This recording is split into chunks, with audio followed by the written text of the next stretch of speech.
ಸಂಸತ್ತಿನ ರಾಜ್ಯಸಭೆ ಅಧಿವೇಶನದಲ್ಲಿ ಸಂವಿಧಾನ ಶಿಲ್ಪಿ ಡಾಕ್ಟರ್ ಬಾಬಾ ಸಾಹೇಬ್ ಅಂಬೇಡ್ಕರ್ ಅವರನ್ನು ಅಪಮಾನ ಮಾಡಿದ ಕೇಂದ್ರ ಗೃಹ ಸಚಿವ ಅಮಿತ್ ಶಾ ವಿರುದ್ಧ ಗಂಗಾವತಿ ನಗರದ ಅಂಬೇಡ್ಕರ್ ವೃತ್ತದಲ್ಲಿ ಸಿಪಿಐಎಂ ಪಕ್ಷದ ಜಿಲ್ಲಾ ಕಾರ್ಯದರ್ಶಿಯಾದ ನಿರುಪಾದಿ ಬೆಣಕಲ್ ಅವರ ನೇತೃತ್ವದಲ್ಲಿ ಪ್ರತಿಭಟನೆ ಮಾಡಲಾಯಿತು.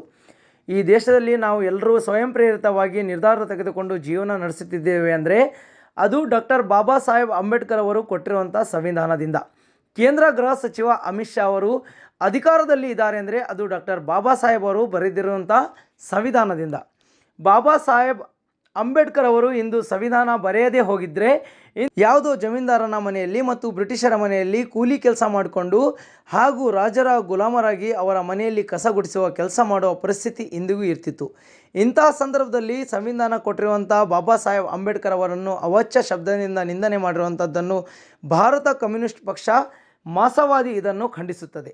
ಕೂಡಲೇ ಕೇಂದ್ರ ಗೃಹ ಸಚಿವ ಅಮಿತ್ ಶಾ ಅವರು ತಕ್ಷಣ ಸಚಿವ ಸ್ಥಾನದಿಂದ ರಾಜೀನಾಮೆ ನೀಡಿ ಕ್ಷಮೆ ಯಾಚಿಸಬೇಕೆಂದು ಕೇಂದ್ರ ಗೃಹ ಸಚಿವ ಅಮಿತ್ ಶಾ ವಿರುದ್ಧ ಸಿಪಿಐಎಂ ಪಕ್ಷದ ಜಿಲ್ಲಾ ಕಾರ್ಯದರ್ಶಿ ನಿರುಪಾದಿ ಬೆಣಕಲ್ ಅವರು ಆಕ್ರೋಶವನ್ನು ವ್ಯಕ್ತಪಡಿಸಿದ್ದಾರೆ. ಇದೇ ಸಂದರ್ಭದಲ್ಲಿ ಕರ್ನಾಟಕ ರೈತ ಸಂಘ ಹಾಗೂ ಹಸಿರು ಸೇನೆಯ ರಾಜ್ಯಾಧ್ಯಕ್ಷ ಶರಣಪ್ಪ ದೊಡ್ಡಮನಿ ಕೂಡ ಈ ಪ್ರತಿಭಟನೆಯಲ್ಲಿ ಪಾಲ್ಗೊಂಡು ಬೆಂಬಲ ನೀಡಿದ್ದಾರೆ. ಈ ಸಂದರ್ಭದಲ್ಲಿ ಹುಸೇನಪ್ಪ ಕೆ ತಾಲೂಕು ಕಾರ್ಯದರ್ಶಿ, ಶಿವಣ್ಣ ಬೆಣಕಲ್, ಮರಿನಾಗಪ್ಪ, ಮಂಜುನಾಥ್ ಡಗ್ಗಿ, ಬಸವರಾಜ್ ಮರ್ಕುಂಬಿ, ಬಸವರಾಜ್ ಆನೆಗುಂದಿ, ಗಾದೆಪ್ಪ ಬೆಣಕಲ್, ನಾಗರಾಜ್ ಅಂಬರೀಶ್ ಸೇರಿದಂತೆ ಇನ್ನು ಅನೇಕರು ಈ ಪ್ರತಿಭಟನೆಯಲ್ಲಿ ಪಾಲ್ಗೊಂಡಿದ್ದರು. ಅಂಬೇಡ್ಕರ್ ಬಗ್ಗೆ ಅವಹೇಳನಕ್ಕೆ ಮಾತಾಡ್ತಕ್ಕಂಥ ಕೇಂದ್ರದ ಗೃಹ ಮಂತ್ರಿ ರಾಜೀನಾಮೆ ಕೊಡಲೇಬೇಕು. ಅಂಬೇಡ್ಕರ್ ಬಗ್ಗೆ ಅವಹೇಳನಕ್ಕೆ ಮಾತಾಡ್ತಕ್ಕಂಥ ಗೃಹ ಮಂತ್ರಿ ರಾಜೀನಾಮೆ ಕೊಡಲೇಬೇಕು. ಗೃಹ ಮಂತ್ರಿ ಆಗಿರ್ತಕ್ಕಂಥ ಅಮಿತ್ ಶಾ ಅವರು ಇವತ್ತು ನಮ್ಮ ಇಡೀ ವಿಶ್ವವನ್ನು ಇವತ್ತು ಕೊಂಡಾಡಿರ್ತಕ್ಕಂಥ ಮಹಾನ್ ನಾಯಕನ ಬಗ್ಗೆ ಇವತ್ತು ಅವಹೇಳನವನ್ನು ಹೇಳಿರ್ತಕ್ಕಂಥದ್ದು ತಮಗೆ ನಾಚಿಕೆ ಆಗಬೇಕು ಗೃಹ ಮಂತ್ರಿಗಳಿಗೆ. ಯಾಕೆಂದರೆ ಇವತ್ತು ಭಾರತದ ಪ್ರತಿಯೊಬ್ಬ ನಾಗರಿಕ ಬದುಕಬೇಕಾದ್ರೆ ಈ ಸಂವಿಧಾನ ಕಾರಣ ಆಗಿದೆ. ಇವತ್ತು ಬಡವ ಬಲ್ಲಿದ ಇನ್ನು ಹಲವು ಸಮಾಜಗಳು ಇವತ್ತು ಜೀವಂತ ಇದ್ದರೂ ಸಂವಿಧಾನವನ್ನು ಅನ್ವಯ ಆಗುತ್ತೆ. ಇವತ್ತು ಸಾವನ್ನಪ್ಪಿದ ಮೇಲೆ ಕೂಡ ಸಂವಿಧಾನವನ್ನು ಅನ್ವಯ ಆಗ್ತಕ್ಕಂಥದ್ದು. ಇವತ್ತು ಹಿಂದೆ ರಾಜ್ಯ ಮಹಾರಾಜರು ಇವತ್ತು ಕತ್ತಿ ಖಡ್ಗಗಳನ್ನು ಆಳ್ತಾ ಇದ್ವು. ಇಂಥ ಒಂದು ಸಂದರ್ಭದಲ್ಲಿ ಇಡೀ ಭಾರತದ ಈ ಒಂದು ಸಂವಿಧಾನ ಇವತ್ತು ಆಳ್ತಾ ಇದೆ.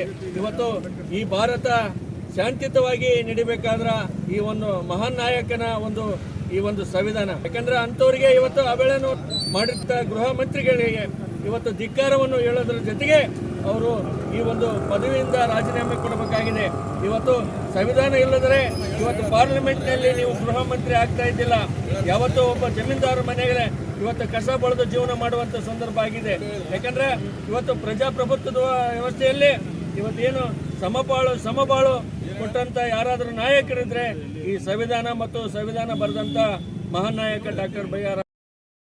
ದೇಶದಲ್ಲಿ ಇವತ್ತು ನಾವು ಮಾತಾಡ್ಲಿಕ್ಕತ್ತೀವಿ ಮತ್ತು ಊಟ ಮಾಡ್ಲಿಕ್ಕತ್ತೀವಿ, ನಮ್ಮ ಮಕ್ಕಳು ವಿದ್ಯಾಭ್ಯಾಸ ಕಲಿಕತ್ತಾರ, ನಮ್ಮ ಕುಟುಂಬ ವಿದ್ಯಾಭ್ಯಾಸ ಕಲಿಕತ್ತಾರ ಅಂದ್ರೆ ಡಾಕ್ಟರ್ ಬಾಬಾ ಸಾಹೇಬ್ ಅಂಬೇಡ್ಕರ್ ಅವರ ಬರೆದಂಥ ಸಂವಿಧಾನದಿಂದ ಇವತ್ತು ನೀವು ಎಲ್ಲರೂ ಇಲ್ಲಿ ಇಟ್ಕೊಂಡಿದ್ವಿ. ಅಷ್ಟು ಕಾಮನ್ ಆದಂಥ ವಿಷಯಗಳು. ಇವತ್ತೇನಾದರೂ ಅಂಬೇಡ್ಕರ್ ಅವರು ಸಂವಿಧಾನ ಬರಲಿಲ್ಲ ಅಂದರೆ ಇವತ್ತು ನೀವು ಎಲ್ಲರೂ ಊರಾಗ ಏನೋ ಗುಲಾಮಗಿರಿತನ ಮಾಡ್ಕೊಂತ ಜಮೀನ್ದಾರ ಕೈ ಕೂಲಿ ಮಾಡ್ತಾ ಮತ್ತು ರಾಜರ ಕೈ ದುಡಿತಾ ಅಥವಾ ಬ್ರಿಟಿಷರ ಕೈ ದುಡಿತಾ ಇವತ್ತು ನಾವೆಲ್ಲರೂ ಇಲ್ಲಿಗೆ ಬರ್ತಾ ಇರಲಿಲ್ಲ. ಅಂಥ ಸಂದರ್ಭದಲ್ಲಿ ಸಂವಿಧಾನ ಕೊಟ್ಟಂಥ ಬಾಬಾ ಸಾಹೇಬ್ ಅಂಬೇಡ್ಕರ್ ಅವರಿಗೆ ಇವತ್ತು ಅಮಿತ್ ಶಾ ಏನಿದಾನ ಇವತ್ತು ಅವನು ಪಾರ್ಲಿಮೆಂಟ್ನಲ್ಲಿ ಗೆದ್ದೋಗಿದ್ದಾನೆ. ಆ ಗೆದ್ದು ಹೋದಕ್ಕೆ ಸಹ ಕಾರಣ ಡಾಕ್ಟರ್ ಬಿ.ಆರ್. ಅಂಬೇಡ್ಕರ್ ಅವ್ರ ಕಾರಣ.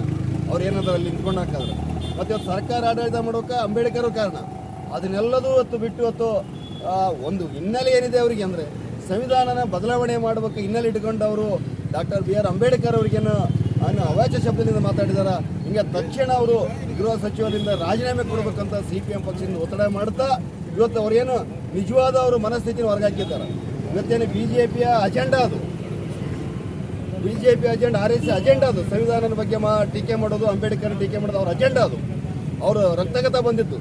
ಹೀಗಾಗಿ ನಾವು ಹೇಳ್ತಾ ಇದ್ವಿ ಇವತ್ತೇನು ಡಾಕ್ಟರ್ ಬಿ.ಆರ್. ಅಂಬೇಡ್ಕರ್ ಬರೆದಂಥ ಸಂವಿಧಾನ ಇವತ್ತು ದೊಡ್ಡ ಗ್ರಂಥ ಅದು. ಇಡೀ ಪ್ರಪಂಚಕ್ಕೆ ದೊಡ್ಡ ಗ್ರಂಥ ಇದು. ಇಡೀ ಪ್ರಪಂಚನೇ ಒಳ್ಳೆಡ್ತಕ್ಕಂಥ ದೊಡ್ಡ ಸಂವಿಧಾನ ಅದು. ನಮ್ಮ ಉಸಿರಾಡ್ಲಿಕ್ಕೆ ಕೊಟ್ಟಂಥ ಸಂವಿಧಾನ.